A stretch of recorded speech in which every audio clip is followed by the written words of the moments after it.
Hello from me, Tionge Kacheche, and I am here at Chibanga Free Range Farm Limited. So, as you know, we are taking some farm visit as part of the Agricoop Awards 2023. So, today we are in Central Province at Chibanga Free Range Farm Limited, and today I'm joined by Esther Nalumbwe, who will take us through what Chibanga Free Range Farm is all about.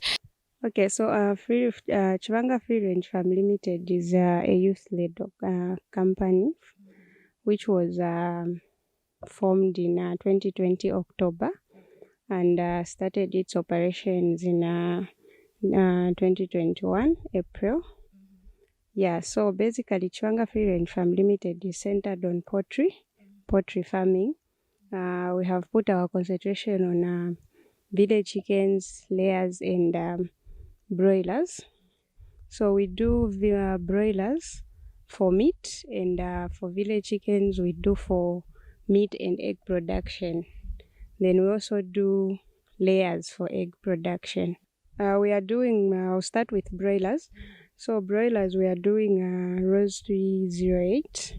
Yes, so our capacity of production, mostly we start with 1,500 on a minimum, and we go even up to 10,000 depending on demand and market availability. Then for village chickens, we do 3,000, of which out of that 3,000 we keep 500 for eggs, which we do use for hatching to produce chicks. Then the rest is kept for meat. Then for layers, we specifically do egg production, which we sell to the local retail and retail shop owners. Yes. That's very interesting. So, what innovative practices have you implemented in your poultry farm? Yeah, so we have quite a number of innovative practices. One of them is the outgrower program that we are currently doing with our small scale farmers.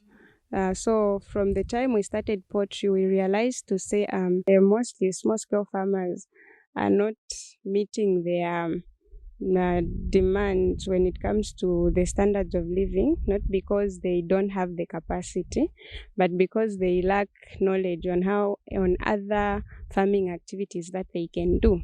So we have embarked on a project which we are calling outgrower, where we train farmers on best poultry practices.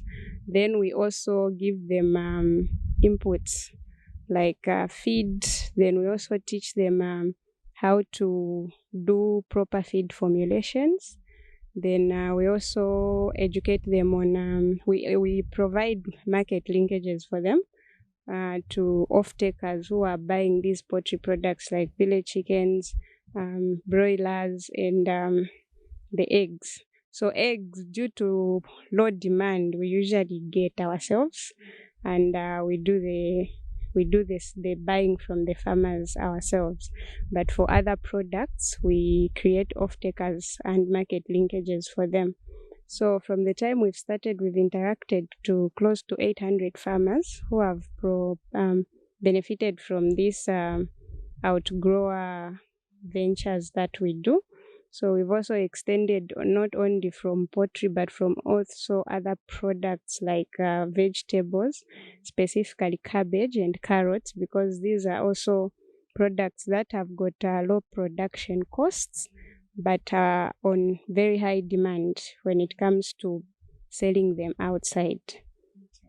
So, as you gave us a little tour of the farm, we observed you have some biosecurity measures that you've put across. So, can you just explain briefly on that? Yeah, so poultry, as you know, it's a very sensitive farming business, like keeping poultry, because like they can easily get diseases even from just the air. So we have put up biosecurity measures to protect, because they say prevention is better than cure.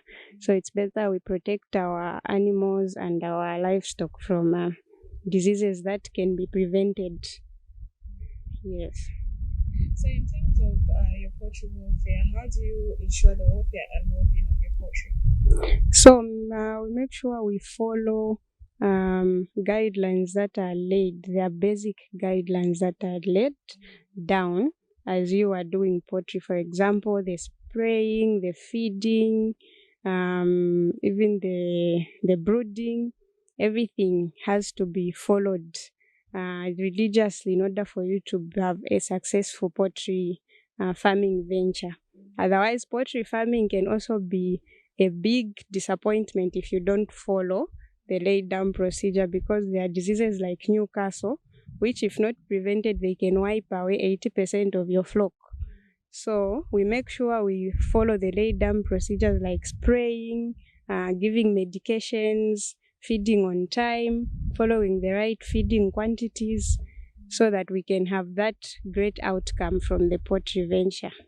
This is very interesting. So when it comes to environmentally friendly practices, can you just tell us your sustainable and environmentally friendly practices? Yeah, so as you can see from here, Chibanga Free Range Farm Limited is operating specifically on environmental sustainability. We start from the type of energy that we are using. Here we are using solar throughout to pump our water, underground water. And when you look at our fields from the garden, we are using manure to add fertility to the soil. And if you look at how we are from that side, we've tilled the land in advance.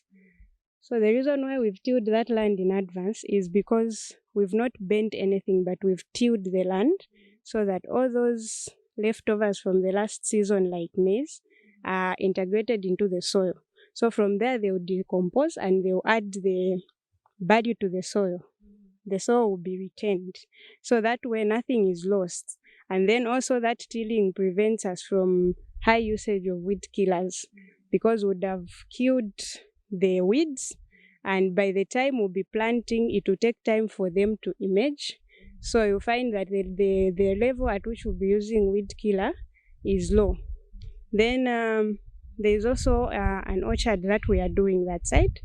So when we are clearing our fields, we cut down trees, but at the same time, we feel the need of replacing the trees we are cutting down with the fruit trees.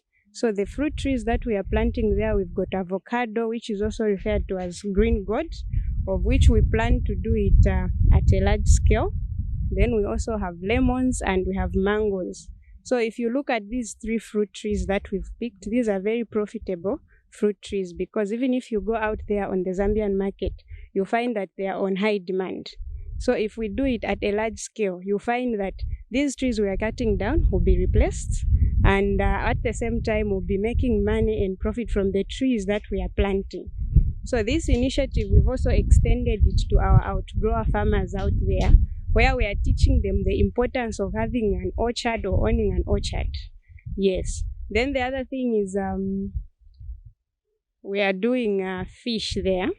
So we are using portable fish ponds. Those fish ponds have got a lifespan of 10 years.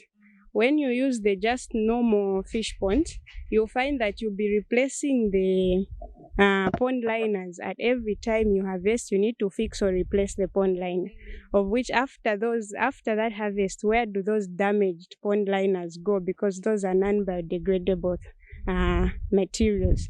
So if we can pick where we have fish ponds like that one, where you can just use it for 10 years, I think we'll be protecting our environment from further damage from plastic. Yes. That's very interesting and enlightening. So when it comes to production and quality, what is your average annual poultry production? This could be meat. So for eggs, we do mostly from the 5,000 beds we had, we get about minimum about 400 trays of eggs in a week. Yeah, then for poultry like broilers we do about depending on market. Like I said, if market is down, we lower our production to avoid wastage. Yeah, so annually it's quite a number. So for improving the quality, we've got a butchery. So there at the butchery, we do value addition, where we process, for example, village chicken. We've introduced dressed village chicken in our butchery. We've introduced village chicken portions in our butchery. Then we've also done the chicken portions for broilers. Then we have eggs that we do our own packaging to add value and to make it look of high quality. Then we also do other products like piggery, where we do sausage, pork, polony. Even from broiler chickens, we make polony, sausages for those they are vegetarians who don't eat meat, but they eat, yeah. So we also do all those things. We do a lot. We make mince. We do T-bone from the pigs that you've seen that side. Yeah. So we make sure to improve the quality and the value. We have ventured into value addition. Yeah. So still on quality, have you implemented any special feeding or management practices to enhance your product? Sorry, come again. Still on quality, have you implemented any special feeding or management practices to enhance product quality? Yeah, so like for feeding, mostly we were doing a pilot project, I think last month, where we decided to keep broilers in a free range, so that at least we see how they can behave if we were to keep them the way we are keeping village chickens. And the outcome, when we sold those broilers, the people enjoyed those particular ones rather than the ones we usually keep. So we are also noting down to say if we could keep broilers in a more free range way, though we are still working on that, because broilers are sensitive birds, because they grow fast. That's the advantage. So if we keep them in a more free range beds, their meat quality becomes good.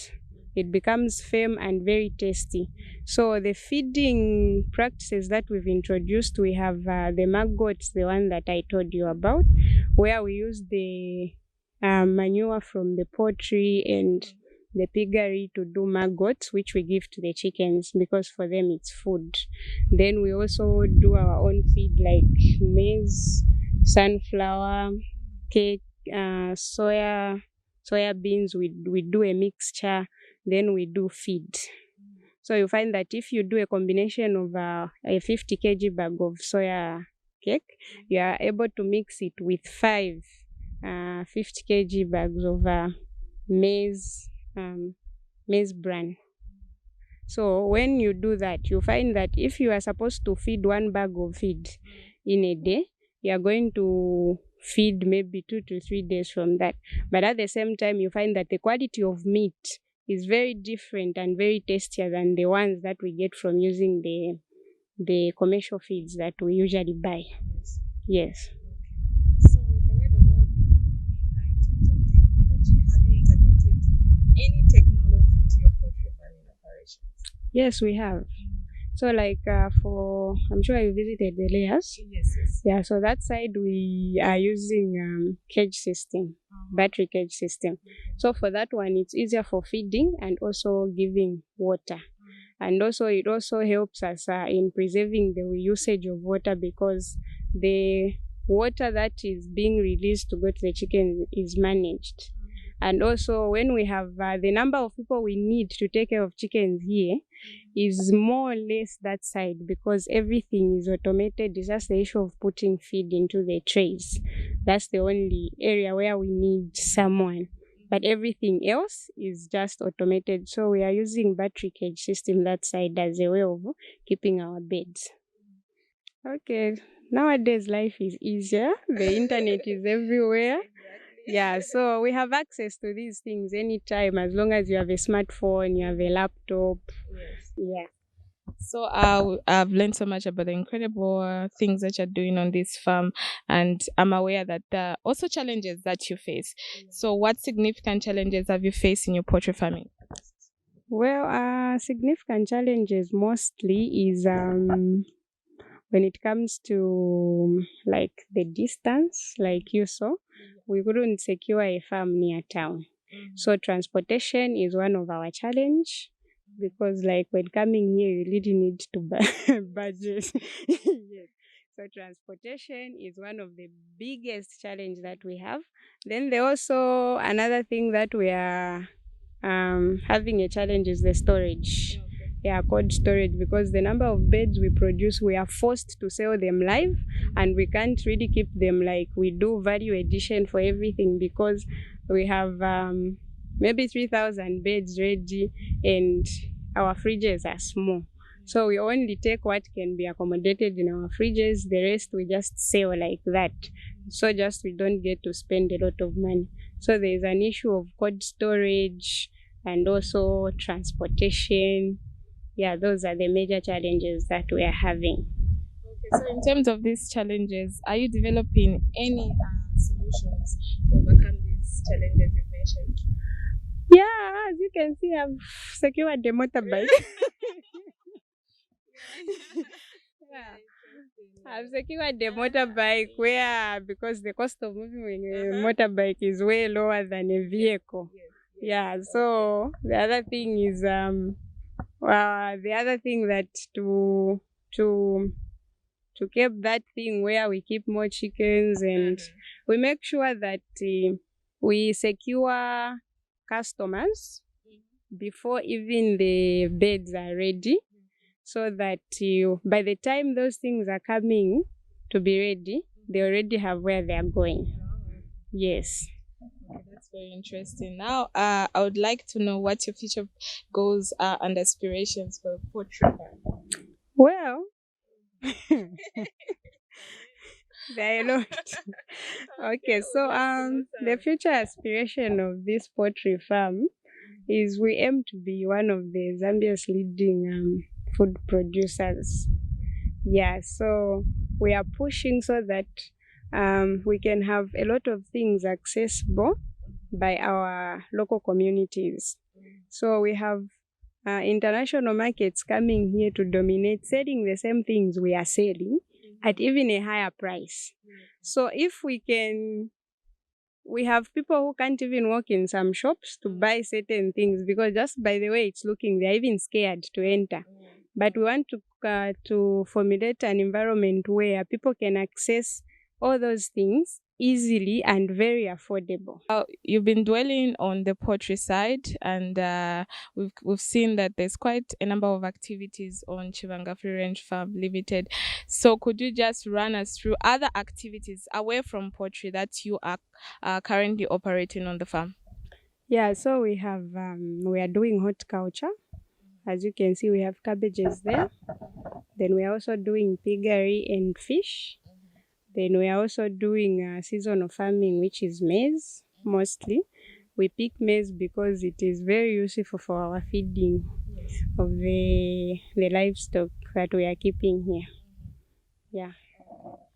All right, so as we come to the end of this special interview, I must say I've enjoyed and I've been enlightened about Chibanga Free Range Farm, and I must say thank you for that. I would just love to know what your last remarks are.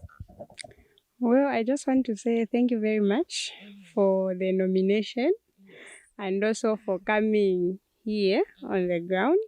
It really means a lot. Yeah, so we appreciate the work that you are doing, especially when it comes to supporting the farmers, the local farmers, actually. Yeah, we really appreciate it. It's a very, very great motivation for us to even work harder and do more.